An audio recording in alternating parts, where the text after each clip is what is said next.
Hello student, good morning to everyone. B.Ed first year teaching subject pedagogy of economics. इसके अंतर्गत आज अपन अध्ययन करेंगे पूर्ति। ठीक है, आज का अपना टॉपिक है इकोनॉमिक्स के अंतर्गत तीसरी यूनिट चल रही थी अपनी, तो थर्ड यूनिट के अंदर आज अपन अध्ययन करेंगे पूर्ति के बारे में। ठीक है, पूर्ति किसे कहते हैं और इसकी क्या परिभाषा है और इसके डायग्राम के द्वारा इसकी व्याख्या करेंगे। ठीक है, तो आज जानते हैं पूर्ति। पूर्ति क्या है, इसका अर्थ अगर सामान्य भाषा में दिया जाए तो पूर्ति वो है कि जब आवश्यकता पड़ने पर उपभोक्ता क्या करता है, वस्तु की मांग करता है, तो बाजार में उसकी क्या की जाती है, उस वस्तु की सप्लाई की जाती है, पूर्ति की जाती है। ठीक है, तो यह है पूर्ति। इसके अंतर्गत पूर्ति का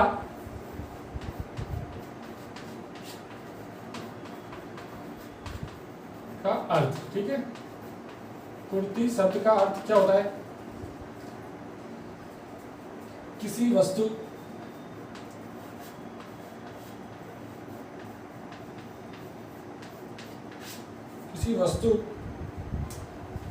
की उस मात्रा से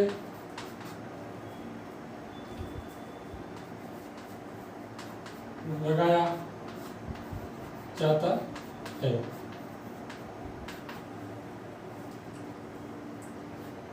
जिसे विक्रेता एक निश्चित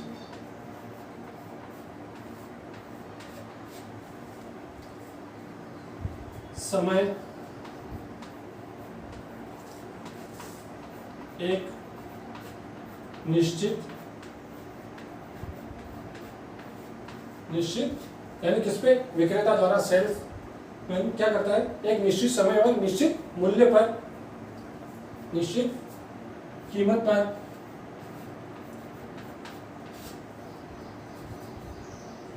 पर बाजार में बेचने के लिए तैयार रहता है।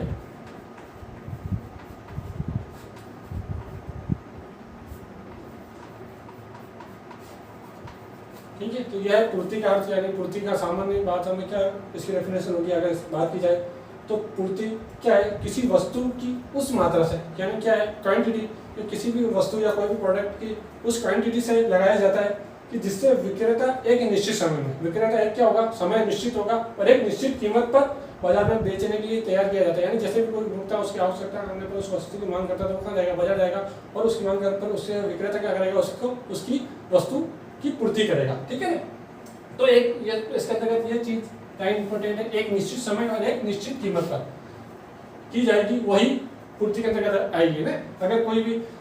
अगर आप किसी भी इस तरह की सेवा दे रहे हो या कोई भी ऐसा कार्य कर रहे हो और जिसके अंतर्गत वो एक निश्चित समय और निश्चित कीमत पर नहीं किया जाता तो वो पूर्ति नहीं होगी। पूर्ति के अंदर एक निश्चित समय होगा, यानी उपभोक्ता की आवश्यकता पड़ने पर वो वस्तु परचेज करने का जा रहा है बाजार और विक्रेता एक निश्चित कीमत ले रहा है उसके एवरेज में ना, वस्तु की कीमत लेकर फिर उस वस्तु को क्या कर रहा है, उसकी पूर्ति कर रहा है, किसको, उपभोक्ता को।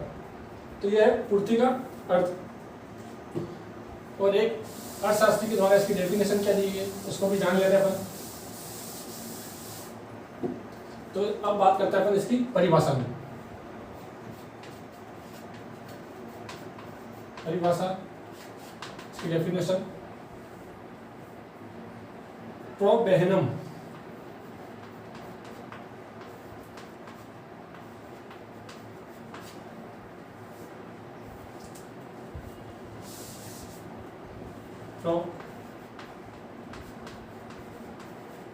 प्रोबेहनम के अनुसार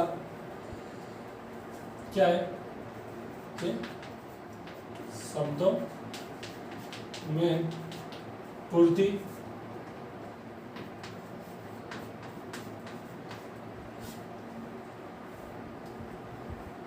का आशय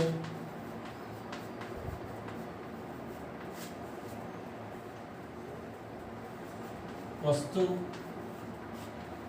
की उस मात्रा से है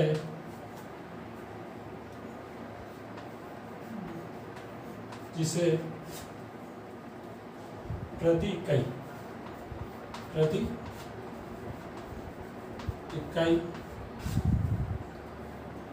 समय में बेचने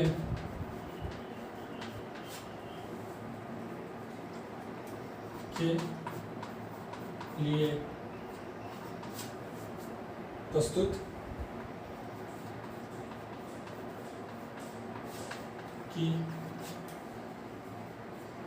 किया जाता है। ठीक है, ये इन्वर्टेड कॉमा में बंद, कोई भी डेफिनेशन होती है उसको इन्वर्टेड कॉमा में लगाकर बंद करते हैं। क्या है? प्रोबेनम के अनुसार पूर्ति का आश्रय वस्तु की उस मात्रा से है जिसके प्रति इकाई समय में बेचने के लिए प्रस्तुत किया जाता है। ठीक है, जिसके अंतर्गत वो किसके उन्होंने क्या माना है? प्रति इकाई, यानी आप उपभोक्ता के आवश्यकता अनुसार उस वस्तु का क्या करता है? वो परचेज करता है। ठीक है, तो यानी प्रति इकाई यानी उसकी वो इकाई जिसको उपभोक्ता को आवश्यकता है। तो ये हमने पूर्ति का अर्थ और इसकी परिभाषा जानी। अब अपन एक डायग्राम के द्वारा इसकी व्याख्या करेंगे, इसका डायग्राम पूर्ति का कैसा बनता है। ठीक है, तो अपन एक तालिका बनाता हूँ मैं पूर्ति की, उसके अनुसार अपन इसकी क्या बनाएंगे? डायग्राम बनाएंगे, पूर्ति तालिका इसके आधार पर है ना, पूर्ति की तालिका।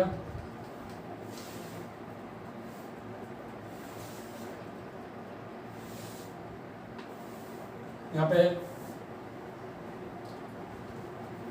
प्रति इकाई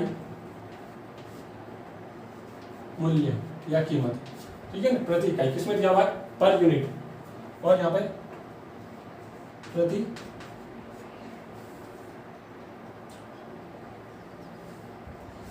इसको शॉर्ट में लिख लेता अपन कि पूर्ति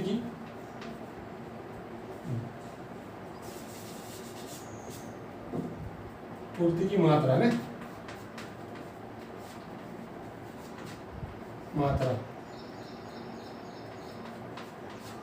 मात्रा ये भी किसमें? इकाई में। ठीक है, यहाँ पे प्रति इकाई मूल्य और यहाँ पूर्ति की मात्रा इकाई के अंतर्गत। जैसे मूल्य इसका 1 रुपये, 2 रुपये, 3, 4, 5 है ना, इसके अनुसार ये है। और इसकी मात्रा दी हुई है 10, 15, 20, 25 और यहाँ 30 तक।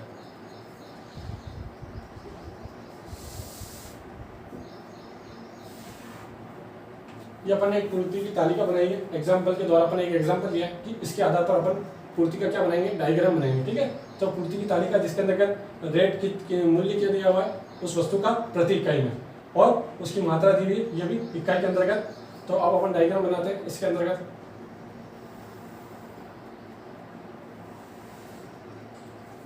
यहाँ पे लिख देते हैं अपन इस वाले हिस्से को वस्तु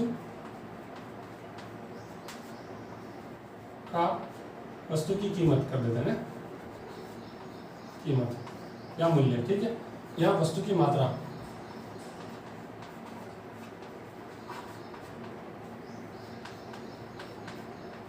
यहाँ वस्तु की कीमत और यहाँ वस्तु की मात्रा रखी। और अपन ने वस्तु की कीमत कितनी है?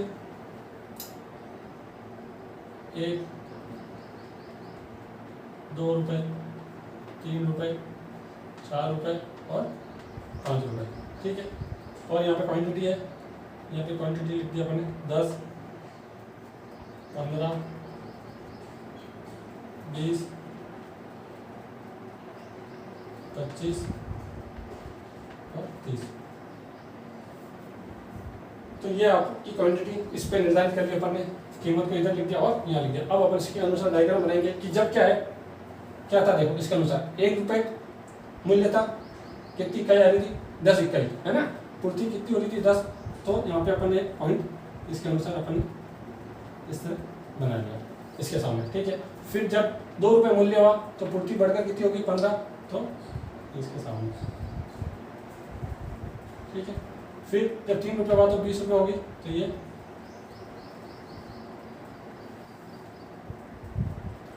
और ये 4 रुपये हुआ तो 25 और ये 6 हुआ, ये 5 रुपये हुआ तो पूर्ति कितनी हो गई, जब 5 रुपये मूल्य हुआ तो वस्तु की मात्रा कितनी होगी, क्वांटिटी 30। तो इस तरह एक ये सीधा बनेगा, ये से कहते हैं एस, एस यानी पूर्ति वर्ग। ठीक है, पूर्ति वर्ग कौन सा है ये, इस तरह बनता है ये, मांग वर्ग बनता है आड़ा और ये बनता है तिरछा। ठीक है ना, तो ये हो जाता है आपका पूर्ति वर्ग, ऐसे प्रदर्शित किया जाता है, जिसके अंतर्गत हमने ये जाना कि जैसे जैसे क्या होता है, वस्तु की कीमत और पूर्ति में कैसा होता है, सीधा संबंध होता है। ठीक है ना, तो वस्तु की कीमत, वस्तु की कीमत या मूल्य में और पूर्ति में ऐसा संबंध होता है, सीधा संबंध।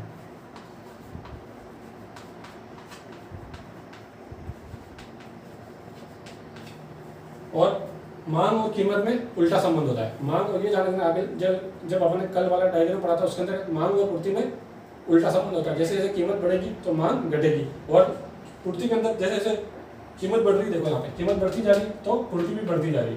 तो पूर्ति और कीमत मूल्य में सीधा संबंध होता है, ये ध्यान रखना है आपको। ठीक है, तो ये आज हमने जाना, फिर इसकी व्याख्या पूरी अपने जाने के पूर्ति की तालिका के द्वारा हमने इसकी पूरे डायग्राम के द्वारा पूर्ति की व्याख्या करी। ठीक है, तो आज अपन ये पूर्ति वाला टॉपिक पढ़ा, इससे संबंधित आज का होमवर्क है। इस टॉपिक से संबंधित होमवर्क पूर्ति का अर्थ बताते हुए डायग्राम